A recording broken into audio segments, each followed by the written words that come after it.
I thought I was doing my life's work, and then life took a little turn. But I'm happy to share the story because it's something that oftentimes we don't think about until we have sort of a life-changing event. Welcome to the Academic Coaching Podcast, brought to you by the Anti-Boring Learning Lab and me, your host, Gretchen Wegner. This is the show where we reflect all about the art and science of coaching students. We're talking study skills, we're talking executive function strategies, tips and tricks for teaching the science of learning to students, and occasionally, like today, a little bitty business advice thrown in for those of you in private practice.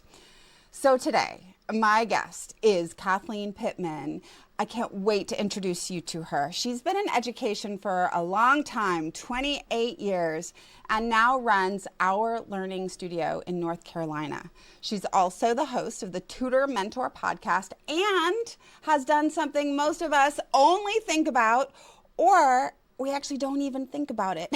Which is why she's here today. She, number one, built a tutoring center from the ground up, but then number two, she sold it for some really decent money, which you'll learn about a little bit later.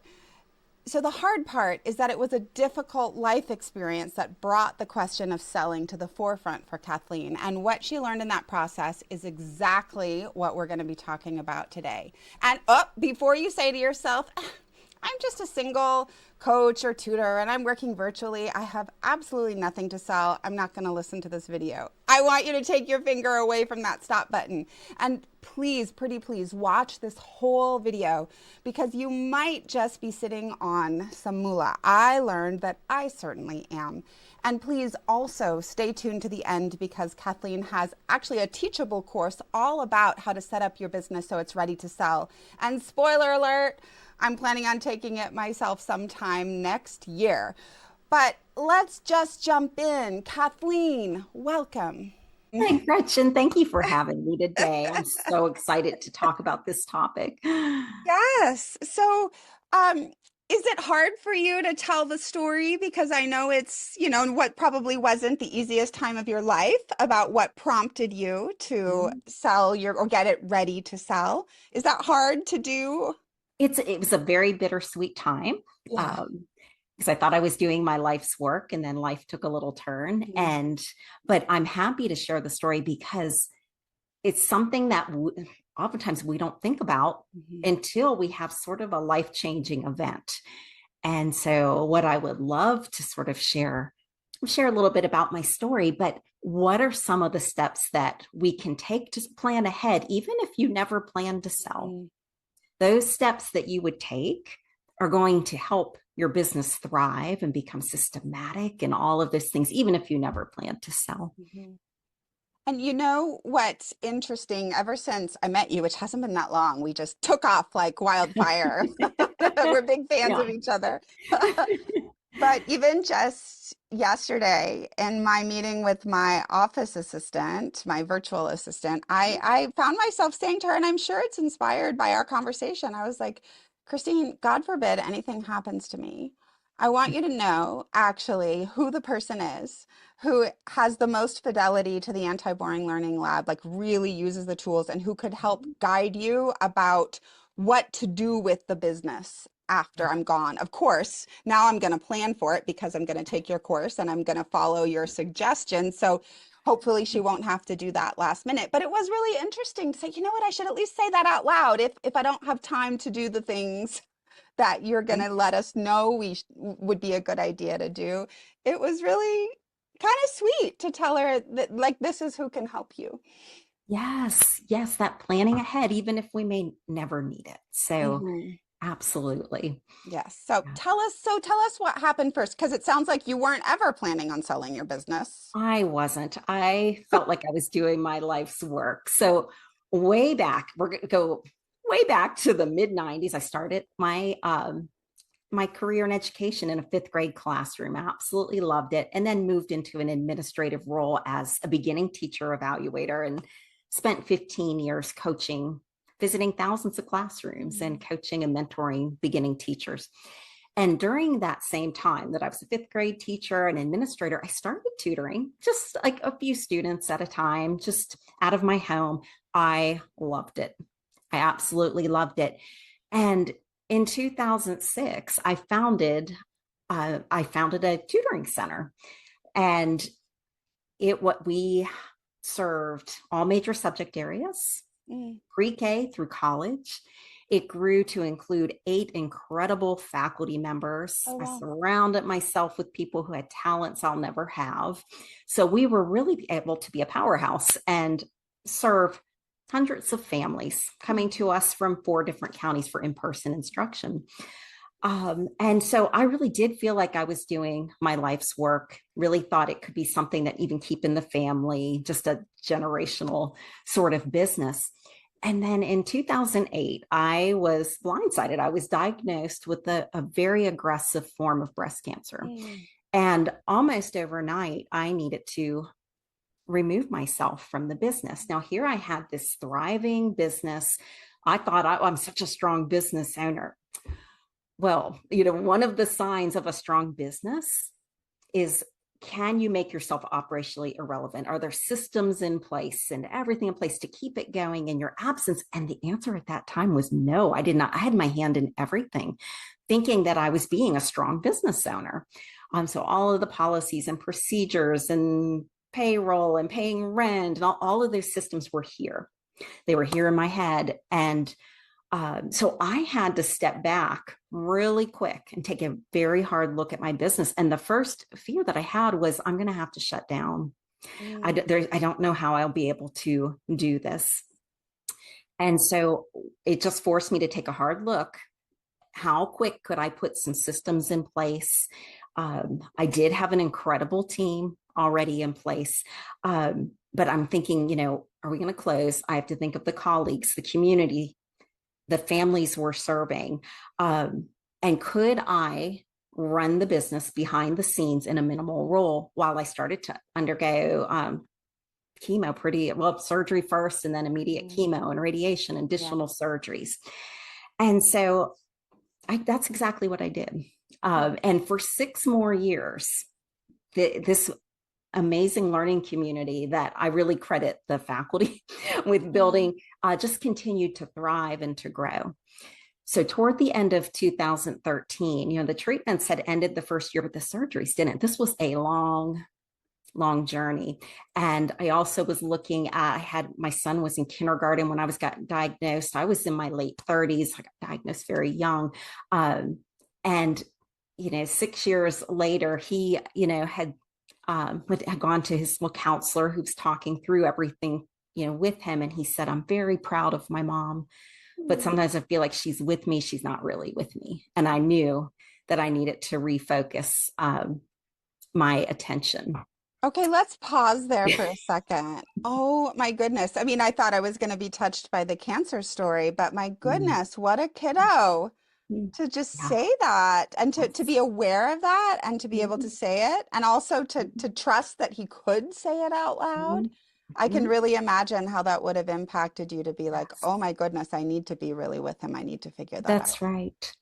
That's right. And so that sort of made that I knew that I wasn't physically at that time able to keep going at the pace that I would need to go to keep this large center going, and then his needs. And I just decided I'm going to contact a business broker. And I know all the research I'd done, it says it could take up to 2 years to sell a business. Well, I have this incredible business broker, and so we listed it at the beginning of 2014, and very quickly I had 2 offers to buy the business. So it was very bittersweet, because I thought at least I have that couple years to sort of gradually let go. But we found the right buyers, 2 fantastic educators. And all of those steps that I had taken to be able to be away for the treatments and the surgeries allowed for this beautiful transition, and really made the business, I think, appealing to new owners. Because if there is an over-reliance on the owner for the business to run, it's a huge risk and a red flag for a buyer. Can we make ourselves operationally irrelevant, even in a private practice? And so I provided 40 hours of training for them as part of our transition. And they, over a 30-day period, I believe, and then they successfully ran the business. Mhm. And so that is how I sort of started the center and then transitioned out after 8 years. Okay. Well, I am putting myself in the shoes of the listeners. And although many of the people in our anti-boring learning lab community do have or intend to grow businesses where they have multiple coaches or tutors working with them or underneath them, I can just imagine when you said that phrase operationally irrelevant, that so many of the people who are solopreneurs would be like, there's no way I Yes. can be operationally irrelevant. So we'll eventually, I think, talk about that, but maybe we Yes. could start by just naming what makes a sellable business. Absolutely. And we will come back to that operation irrelevant because I am in private practice now and I Mm-hmm. have my system set up that I can be operationally irrelevant as long as, it really means if you're in a solo practice, you have someone that could step in, that your systems are in place, that they could run it. But Mm-hmm. we'll talk a little more about that sort of solo practice. I think that's a really good point. Uh, but when you're thinking about a sellable business, and if you're thinking through the eyes of the buyer, what is the buyer going to be looking for? The first thing is a strong customer base. Do you already have a loyal following? Do you have a network, a referral network? Do you have a viable market for your services? Are they in demand? So is your business centered around a service that is highly sought after? Another thing they're going to look for is, do you have some sort of strategic plan? Mm-hmm. What's the vision of the business? Where is it headed? What's the mission? What's the purpose? What is the strategic? Another important thing they're going to look for is transferable value. So if just as when all of a sudden I needed to list my business, everything was in my head. I didn't have, like you were talking about, talking with your assistant, someone that I'm talking to saying, if I'm not here, for this next month, here's what to do. Or so does it have transferable value, not overly reliant on the owner? Do you have clearly documented policies and procedures? Those are your systems. That's your roadmap. What's the roadmap to make your business run? Transparent and trustworthy record keeping. Mm-hmm. This is absolutely key when you go to closing with due diligence. And they want, I had 8 years of a business. They need to see 8 years of documentation to show evidence. I can't just say my revenue was such and such. I needed to show evidence of spreadsheets that align with bank statements, or so that record keeping. They're going to look for consistent financial history. What sort of trajectory is your business on? If it's in a steep decline, it could still have value because they may come in and rescue it and build it up to something new with untapped revenue potential. But most buyers are going to want to see that upward trajectory. And then the last thing that, in my experience, the buyers were looking for is untapped revenue potential. Is your business scalable? So there's something that, and so in my strategic plan for my business broker, when he presented it to potential buyers, I had all kinds of ideas because I knew at this point I was in survival mode. I wasn't trying to grow at that point. Here are all of these areas that if I could be here full time and feel well and just be here, this is what I would be doing that could likely increase revenue by at least 25%.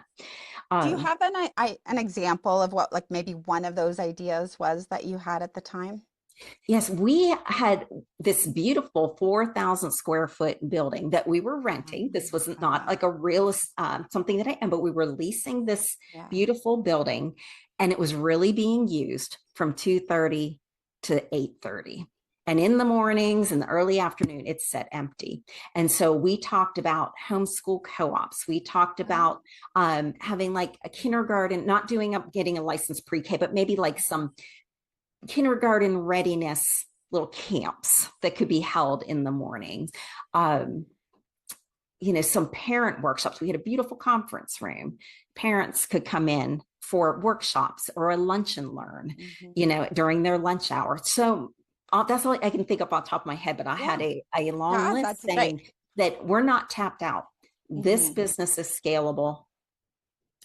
So the revenue that I'm showing you, that's not the limit. And so those are some of the things that a buyer would look at to say, is this a business that would be viable to purchase?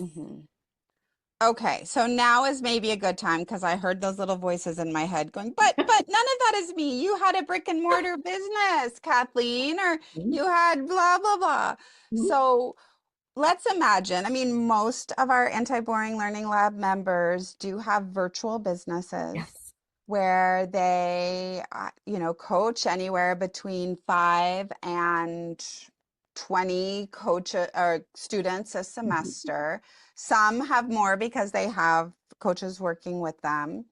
But what would you say to people who don't have a building, who don't have other tutors working for them, about what makes that an asset that they could sell? Yes, that is such a good question and we're going to talk a little bit about pitfalls. And one of those pitfalls is don't assume your business has no value because it's just you. And let's talk about that.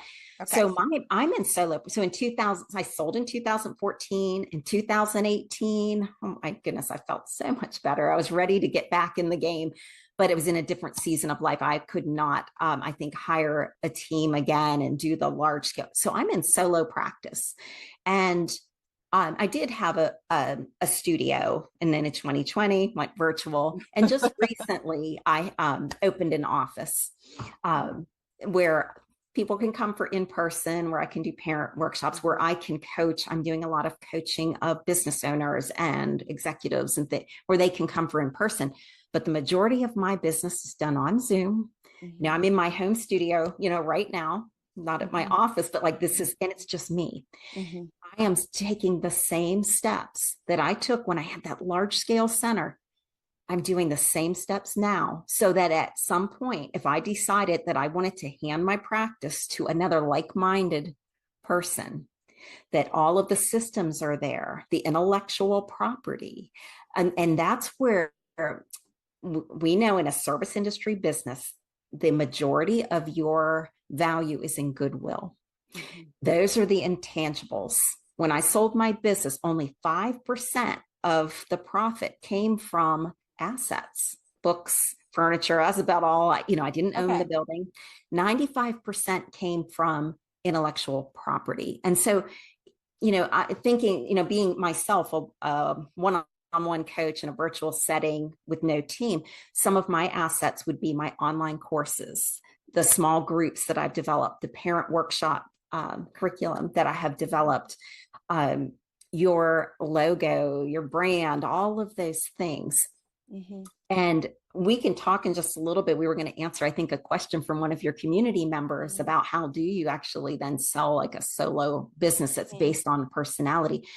But I'm still documenting all my revenue, my expenses. I have my systems in place so that if I wanted to hand my business over, they could really step in probably with about 40 hours of training and be able to take over. What about, I'm thinking one of the things I teach so the Anti-Boring Learning Lab is mostly, well, we're all educators. There's a little corner of it where we have the Rock Your Biz program for those who also are in private practice who want to have those conversations together.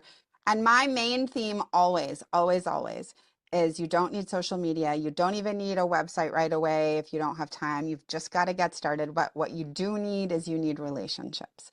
And referral relationships. So would referral partners be considered an asset? Absolutely. Absolutely. And when I did sell the larger tutoring center, that was an important part, is letting that relationship transfer over to like the pediatricians and the psychologists and the speech language pathologists, to show that we are standing in unity, the new owners and me as getting ready to transition out, and that this is the network. The framework is still the same. And so that absolutely your relationships, we know in goodwill value, that's the number one thing, whether it's relationships with your clients, their families, other tutors or coaches or referral partners. If you don't have relationships, your reputation, your goodwill value, that's where that value. Yeah. And we would assume that you're selling, like the best person to sell to is somebody who has your values anyway, or who you can transfer the same kind of high quality service will happen. They just need all of your systems and procedures, and then the relationships need to know, like, oh, we really can trust this person the way we used to trust Yes, Gretchen or that's whoever. right.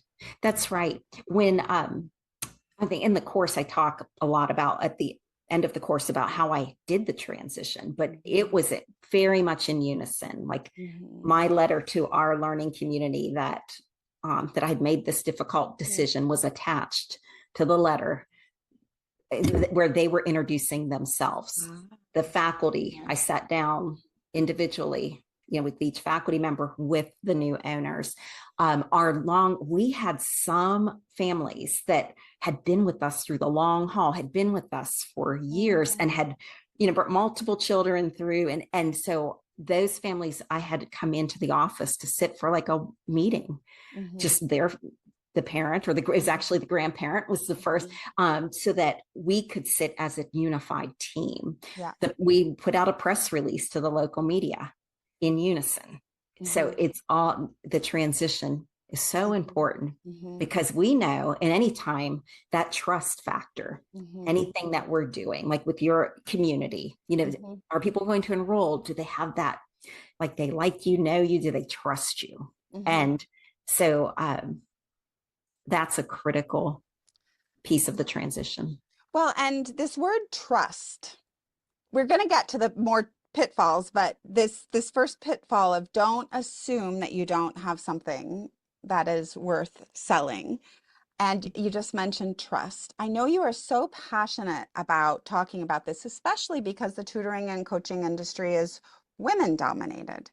And will you say a little bit about, well, I'll say first, and then you can say why you're so passionate about supporting women.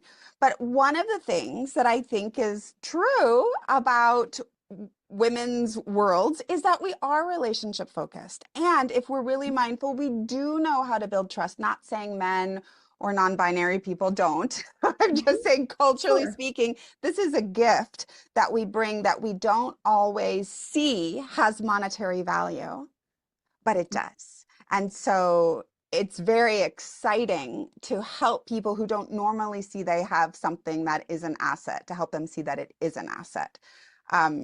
I don't think I said it in as inspiring a way, though, as I think you will when you've been talking to us. So why do you care so much about helping women and other marginalized identities learn how to do this?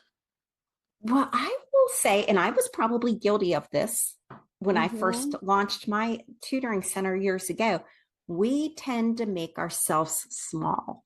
How often do you meet someone and you ask them what they do, and they might say, oh, I have this little tutoring business, or I have a little side hustle. Is it when they have founded something incredible, but we tend to make ourselves smaller. Instead of, I am the founder of an organization that helps children learn to read and changes the trajectory of their lives, because we know reading opens the door to everything. We tend to make ourselves smaller. And I probably did that when I first started too. Like, I'm going to open this little tutoring center. Won't that be incredible? Well, we are sitting on value. And I will also tell you, I was surprised when I had just such an incredible business broker that I worked with. And I was actually surprised at the value that was placed on the business, because I'm looking around and yes, we have this beautiful facility and it's just decorated. We have all the resources and everything, but I don't own the building. So I don't have real estate. Let's see, I own the furniture and the books and the supplies. So I don't know that this, and business brokers are experts in looking at your revenue and your trajectory, and you're and able to come up with a value and looking at untapped revenue potential. And so it is worth having your business appraised, to Mm-hmm. not just assume, well, I'm just going to shut down. It's not worth anything. Are you willing to share what you did sell yours for? I did have a six-figure net profit Wow, for my that's business, which amazing. was um, it was a huge blessing to the family.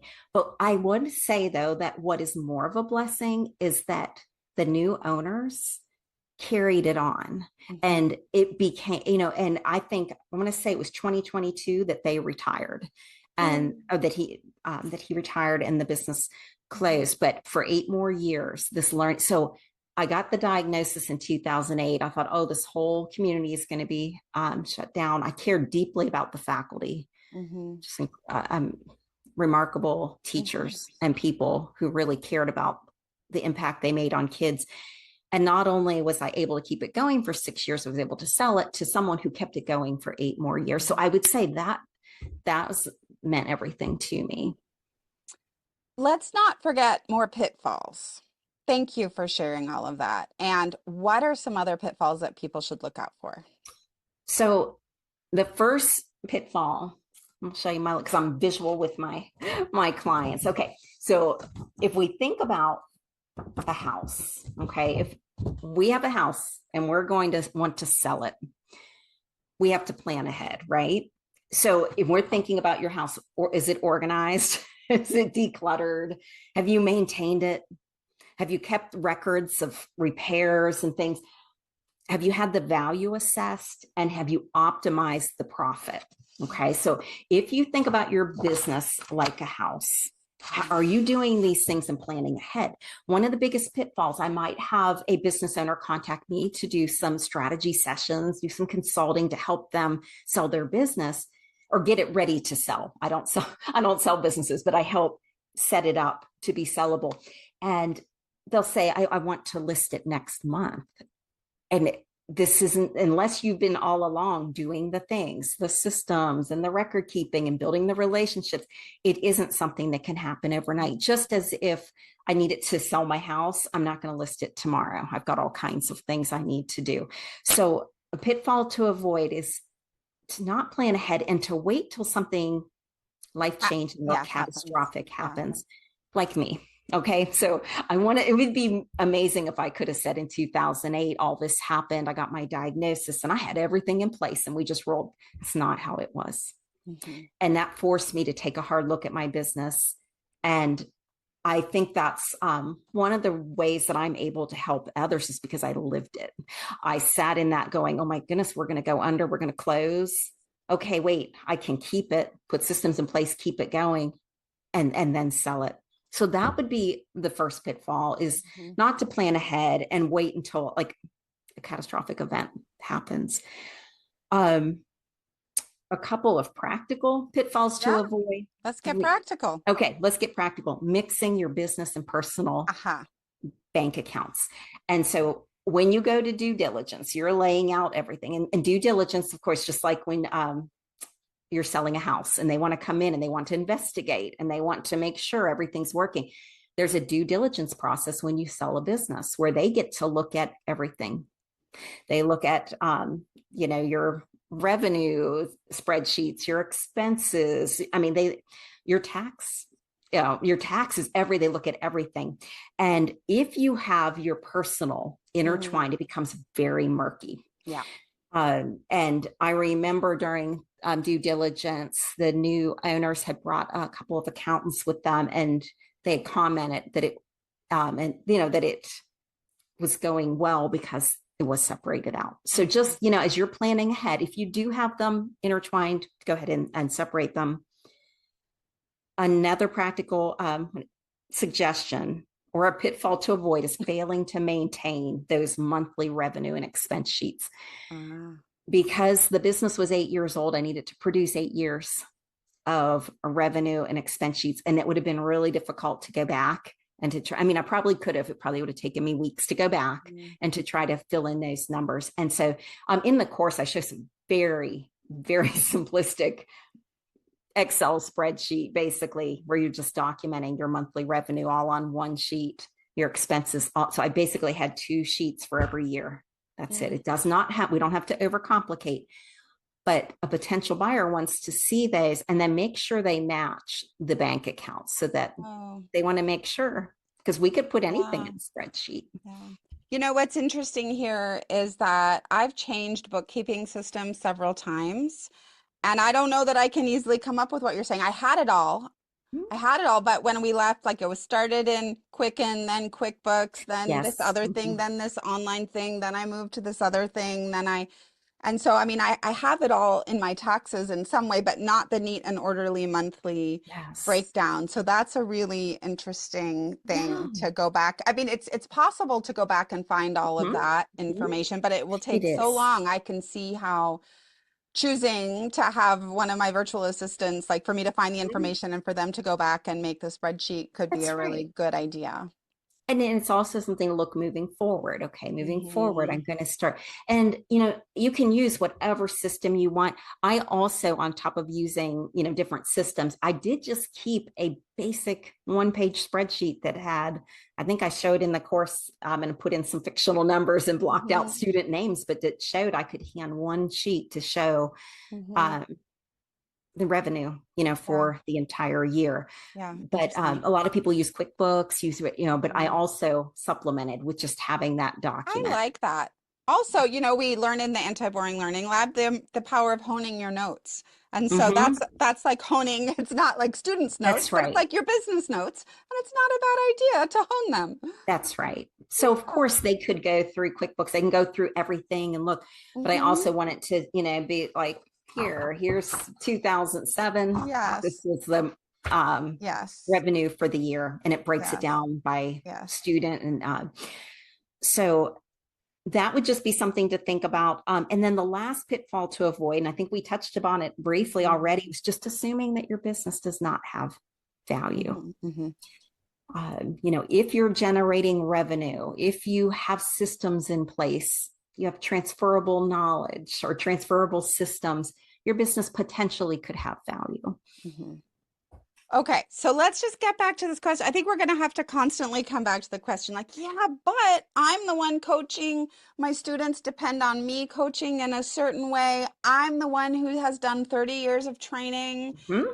to build my toolkit. Like in the learning lab, we talk about toolkits, not curriculum. And so we've like built our tools. How the heck could like nobody's going to Yeah. replicate it the way I did. So, I mean, are there some people who just wouldn't? You could sell maybe part of it, but not Yes. all of it? That's such a good point, Gretchen. There are several ways to look at this, and it would really just depend on the individual business. But one of the things, if you are a person like that who's been doing this 30 years and it's sort of just that you are the business, but you would love to sell, you're nearing retirement. One of the things you can start to do is to start shifting the value from you as the product to Mm, your system, to your methods, mm, to your brand, your outcomes, your framework, mhm, so that where you're turning your expertise into like a repeatable method. mhm, And you can do this by creating like a recognizable framework that others can deliver. Um, you know, I have a podcast, The Tutor Mentor, and I was usually interview other educators. But I am going to ask. I have a friend here in my North Carolina town that has created a framework that has allowed him to have mhm, 70,000 members because he's mhm, created a framework that others can replicate, mhm, other coaches can replicate. mhm, When he was overwhelmed and thought it was just him, and mhm, and he is a bigger than life personality mhm, that everything was built around. And so I'm going to mhm. have an upcoming podcast Okay. episode to talk about how he did Yeah. that, and Yeah. so we can delve a little deeper. But um, there's a let me just offer, there are lots of ways that you could consider how could I still sell the business. Let's look at two. Okay. Okay, so the first way is to become a transition partner. Mhm. So let's just say, Gretchen, that you were going to to buy my business and you're going to take over everything that I'm doing. What we would become one. So I would introduce you to my community, to the tutor mentor community, to the Our Learning Studio community, and introduce you. And now everything is going to be signed from Kathleen and Gretchen. And we are going to transition over a 6 to 12 month period where they become familiar with you. They begin to like you. They begin to trust you. They see that I trust you. I'm also and maybe I take on some of your student sessions and I do them sometimes, or a couple of your clients, I take them on fully. Yes. Or you may be leading some of the parent workshops that I do, like the executive function parent workshops. And it's a gradual where you stay on for 6 to 12 months and then you phase out. And that would be called being a transition partner in selling a business. And that, when I sold to the new owners, we did 40 hours of training over a 30-day period because they were taking over like a system, a team, in-person business. But I have mine set up that if at any point that I decided that it was time for me to leave, I would hate to just shut it all down because I serve lots of families, lots of business owners. And I have spent, the last, 8 years building courses and building all of the things that I would love for someone who was like-minded to be able to step into. So that would be one way, is to have sort of a transition partner. The other way would be for a different owner to purchase your intellectual property and fold it into their own business. Okay, so an example in my business, I have a signature writing program called Writing Workshop Building the Basics. Spent 9 months building this writing community, and I offer it one time a year, and it's a fabulous time with these writers. And that course is hybrid. It's self-paced, video instructional videos with a drop-in office hour, and then some feedback videos to the students. Someone could easily fold that entire teachable program into theirs. All of my small groups that I've created, small groups, test detectives, test preparation, super spellers, reading club, all of those things could be folded, the marketing materials, the course outcomes, the course outline, the curriculum, so that they aren't taking over our learning studio, but they're taking over the intellectual property. Articles I've written. When I sold my tutoring center, they then had all rights to all intellectual property. So any articles I had written for a local magazine became theirs, any intellectual property. So those would be two ways to consider, well, really three. One, start to shift away from you being the center of everything to more being your brand, your framework.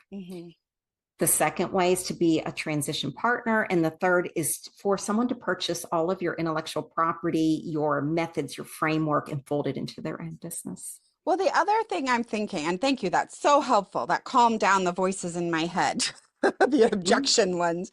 But I'm also just being reminded that it's not our business what other people would find valuable. And maybe we're not going to sell everything for a huge amount, but maybe our email list and our referral partners.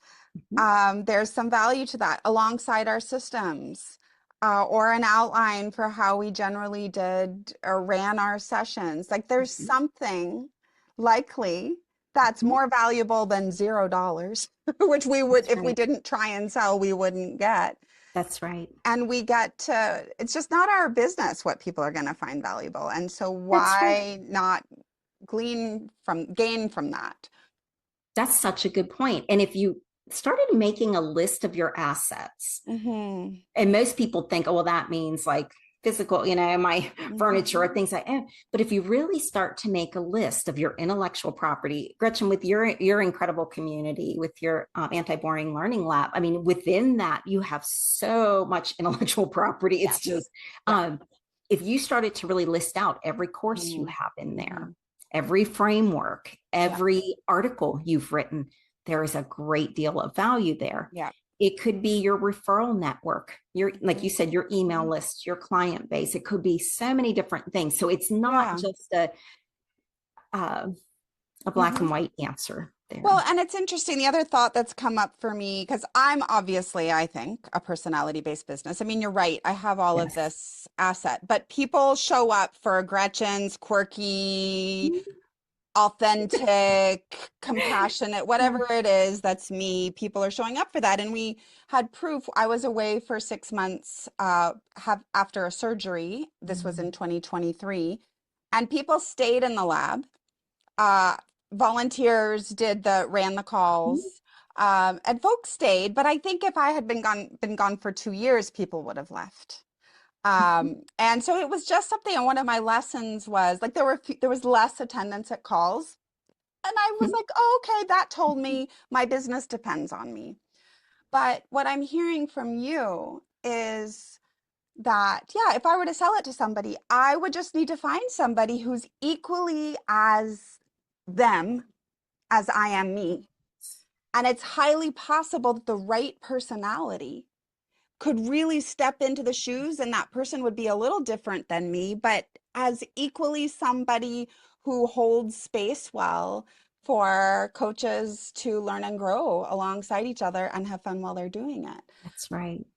As I was reflecting about personality driven coaching Mm-hmm. businesses, you were the first person I Mm-hmm. thought about because you really are at the center Yeah. of, you are the heart and soul of the community because you built it from the Mm-hmm. ground up, and but could someone come in and be a partner with you if you decided I needed to sell? Mm-hmm. Or that you handed over that or that you Mm-hmm. transitioned.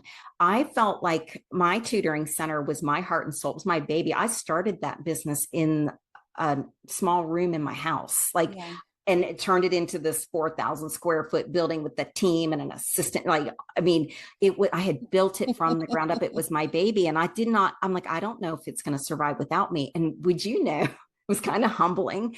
I would say within 3 weeks, I did the 40 hours of training, transitioned away from the business. Within 3 weeks, I don't think I ever had another email Ah, from a faculty, business related, from a yeah. faculty Yeah. member, a family.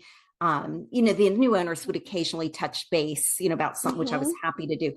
But I thought I was so central to keeping everything going. Totally. And it was a little Yeah. humbling, but at the same time, fabulous because what was the purpose of this transition was to keep the community going. Mm-hmm. And they did a fantastic job of Yeah. supporting the faculty and all of that. But yeah, it was a little humbling. Mm-hmm. Well, even more recently, we have inside the business support program in the lab, we have an accountability cohort that starts every January and August. And if you have a 4.5 month project that you're like, these are the next 4.5 months that I really want to take good action on, blah, blah, blah, join the cohort. I lead it. But this time around, I had set up one peer-led call a month. So that means 4 total through the course. But gosh darn it, those peer-led calls, they just decided we don't want to meet once a month. We want to meet every week, and we want to meet every week twice, one for co-working and one for, for just the actual accountability. And it turns out they just don't need me. I mean, of course, they love the calls that I'm at Yeah. and they lean on me for my years of wisdom that I have about business building. But it really was humbling that they were just fine on their own. And so that's the other thing I'm noticing is something you can do to set yourself up for eventually selling, even if you don't know if you want to, is just Mhm. look at where are the places in the business where people can be more self-sufficient, Yes. where my student clients could be more self-sufficient, or my families could be more self-sufficient. They're still getting a container of support with me, but it Mhm. doesn't depend on my eagle eyes or my That's right. whatever. You remember that the term we used at the start of the call, that operationally irrelevant? Yes. How can you take small, that doesn't mean I'm just removing myself from the business Yeah. but are there small steps that you can take to Mm-hmm. make yourself operationally irrelevant? And it might have Mm-hmm. meant you needed to give the peer-led sessions, give them like a Zoom link to meet in, and Mm-hmm. they kind of took it from there. Or, Mm-hmm. and then you could remove yourself. Are there other aspects of your business that you can start to gradually make yourself a little more relevant? I know you have an assistant, and so I know that, she handles some things, so you don't have to do everything, or everything's not up here. You have systems, but that also says something about what you've created, the community you've created, that that someone can just do a peer-led. You've created a safe community where people feel comfortable, because it is vulnerable when you're talking about your business or clients that you're serving. It's a vulnerable space, and you've created that safe community. Oh, well, thank you for saying all of that. I want to be mindful of our time, and I just checked through our questions, and I think we've really talked through most everything. And I thought one way to end might be to look at Patrick's question. He's the community member that you mentioned earlier, just to make sure we hit on, because Patrick just had such a nice detailed set of questions. So Excellent. I think we've hit them all, but let's see. His first one was, what actually makes a business sellable in practical terms? I think we've covered that. And then he said, is it mostly about hitting a certain revenue or profit threshold? And I think the answer is no to that. Is that true? That's true. Yeah. Or is it more about having transferable assets and systems, things like products, curriculum, an email list, recurring clients, SOPs, etc.? Yes. This is my quiz. I'm quizzing myself about what I've learned from you through Patrick's questions, and you can tell me if I'm wrong. Yeah. Then how does this apply to expertise-based businesses that are built heavily around one person's relationships, personality, or coaching style? I feel like we've done that. We've talked about that. How does selling a coaching or consulting business differ from selling something like a tutoring center, a therapy practice, or laundromat that has a physical location, employees, and more obvious infrastructure? I think we've hit on that. I think we did too. Oh my goodness. And Patrick asked such great questions, though. I love the direction he was going, like because he's already thinking through all of those aspects. And well, and his last one, I just want to end on this because I do think, so he said, at what point does a solo service business become an asset instead of just self-employment? And it sounds like at any point, as long as you are documenting what you are doing. Yes. And I would say, there's a difference between creating a job for yourself and creating a business. And I go over this in the course too, where we talk about it is totally fine that you're creating a job. A job is not sellable. That's what I did when I, way back in the 90s, when I was, teaching fifth grade and had a few students, that I saw after school. That was a job. That wasn't a business. What becomes a business is when you have systems, you have, policies, procedures, you have transferable systems that, and I think he said something about revenue. Of course, the value of your business is going to be heavily driven on your revenue, versus your expenses. But, a potential buyer is going to be looking at the trajectory. Right. And in the course, I even show the graph that my business broker made and put in the listing that shows, that even when I was away with surgeries and treatments, because of the incredible team, but that revenue just continued to grow year after year. But I also had put systems in place so that it could run without me. Beautiful. But as far as your solo, it's the same thing with the solo practice. I have my revenue spreadsheets. I'm showing year over year. You want to see that trajectory, but also that untapped, always be thinking about what is that untapped revenue potential? Yes. Untapped revenue potential. Yeah, because that's appealing. Most buyers don't want to buy a business that's tapped out. That's this is as high as we're ever going to be able to go. They want to see that they can put their own touch on it. And you may have ideas. There were certain things I had ideas for, but I didn't really want to implement.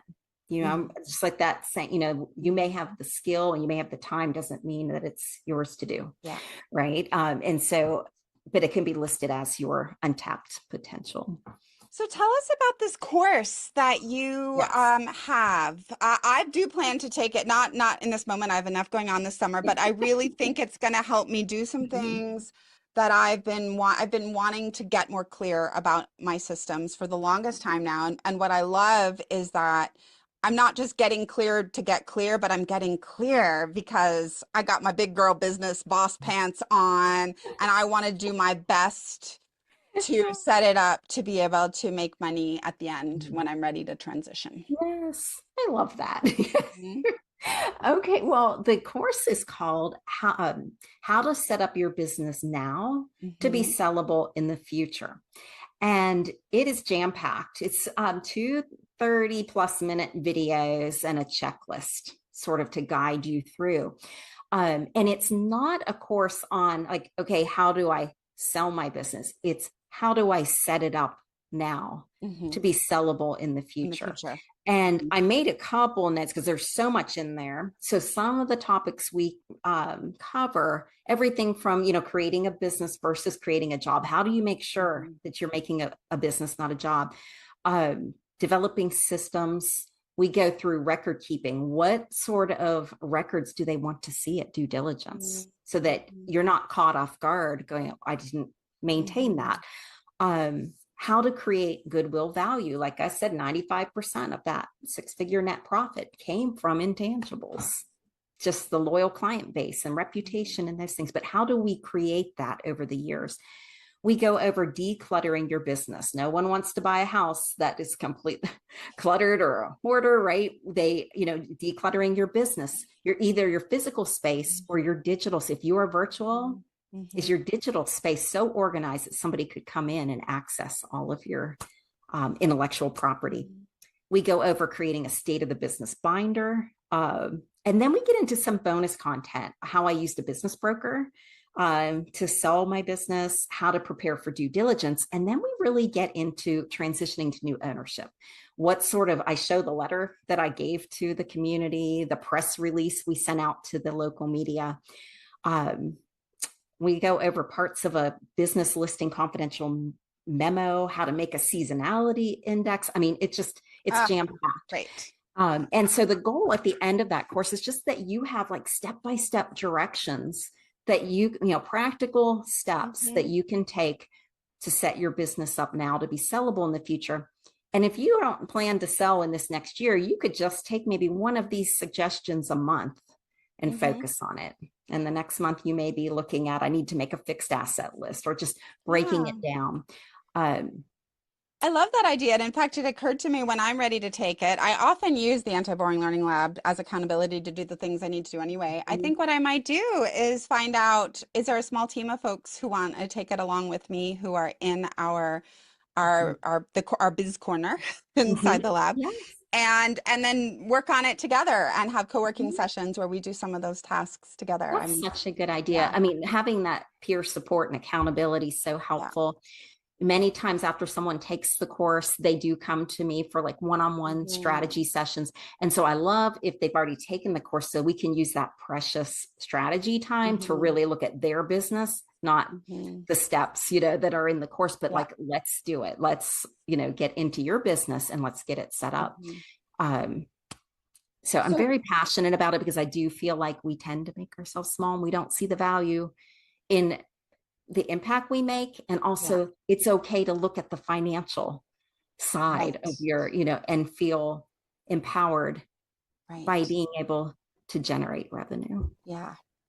Well, I'm so grateful that you are here. This has been very inspiring to me. We are both on YouTube and in a podcast, so we'll put links in the show notes. But just to have it auditorily, what can people Google, or is there an easy website where they can, if they just want to jump in and take the class? Sure. If you just go to my website, ourlearningstudio.com, and you'll see a link there. It says tutoring business owner support, but it's really for other Mhm. businesses as well. And you'll see when you click on that, you'll see a link to the Tutor Mentor Great. podcast, to online courses, and then to Mhm. consultations. Mhm. Great. And if you want to want Kathleen to know that I sent you, you can use the links that are in the show notes and on YouTube because those will let her know that That would you be came through me. Okay, fantastic. Yeah. last quick little question. Because this is the Anti-Boring Learning Lab, I wanted to know, what did you do when you were a kid when you were bored? Oh my goodness. Okay. So this is totally going to age me. Uh-huh. Go for it. But do you remember Light Bright? Yes, of course, light, Yeah. right? Something like Light Bright, color forms. Do you remember? Uh-huh. Yeah. I Super had, visual and pretty and making yes. And I shapes. had three siblings. So I was not bored very often. But growing up in Pittsburgh, just yeah, Yeah. and on a fabulous cul-de-sac street with kids that I'm still Oh, friends with till today. yeah. So it's a yeah. Well, it probably won't surprise anybody to know that I just did a lot of imagination Yeah. play and play Mhm. acting and I, Gretchen, I believe it. You are creative and yes. Yes. All right. Well, thank you so much, Kathleen. Everyone go check out her stuff or join the Learning Lab and become a part of our work group where we work through her course together. There's that too. All right. Bye, everyone. Okay.